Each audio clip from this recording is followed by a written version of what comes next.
এক শ্রেণীর মুতাজিলা আকীদার ভাইয়েরা আছে যারা আপনাকে বলতেছে যে নেকি তো দেখা যায় না, পাপ তো দেখা যায় না, সওয়াব তো দেখা যায় না, গুনাহ তো দেখা যায় না, তো যেটা দেখা যায় না সেটা আল্লাহ মাপবে কিভাবে?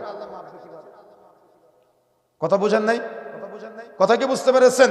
এটার জবাব, যেটা দেখা যায় না, যেটা ধরা যায় না, যেটা ছোঁয়া যায় না, এটার পরিমাপ আপনি কিয়ামতের মাঠের জন্য বিশ্বাস করলেন না। এখন আমি যদি দুনিয়াতে আপনার কাছে প্রশ্ন করি, আপনি কি জবাব দিতে পারবেন? আপনাদের শরীরে প্রেশার কম বেশি হয় কিনা? প্রেশার কম বেশি হয়। প্রেশার কি দেখা যায়? প্রেশার ধরা যায়, এটা ছুঁয়ে দেখা যায় কেমন? তাহলে এটা কি করা যায়? তো যেটা দেখা যায় না, যেটা ধরা যায় না, যেটা ছোঁয়া যায় না, এটার পরিমাপ বিশ্বাস করলেন কেন? কথা বুঝতে পেরেছেন? জ্বর হয় আপনাদের, জ্বর কি দেখা যায়? জ্বর কি ধরা যায়? জ্বর কি করা যায়? মাপা যায়। তো যেটা দেখা যায় না, যেটা ধরা যায় না, এটার পরিমাপ বিশ্বাস করলেন কেন আপনি? ডায়াবেটিস আছে না অনেকের, ডায়াবেটিস কি দেখা যায়? এটা ধরা যায়, এটা ছোঁয়া যায়, এটা কি করা যায়? মাপা যায়। তো যেটা দেখা যায় না, ধরা যায় না, ছোঁয়া যায় না, এটার পরিমাপ বিশ্বাস করলেন কেন?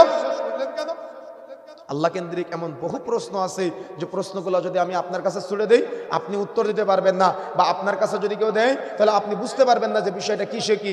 এই জন্য এগুলো আল্লাহ কেন্দ্রিক বিষয়, আল্লাহর কাছে ছেড়ে দিতে হয়। যেভাবে যে বিধান আমাদের দিয়েছে ওইভাবে ওই বিধানটা গ্রহণ করাই আমাদের জন্য উত্তম। কথা কি বুঝতে পেরেছেন?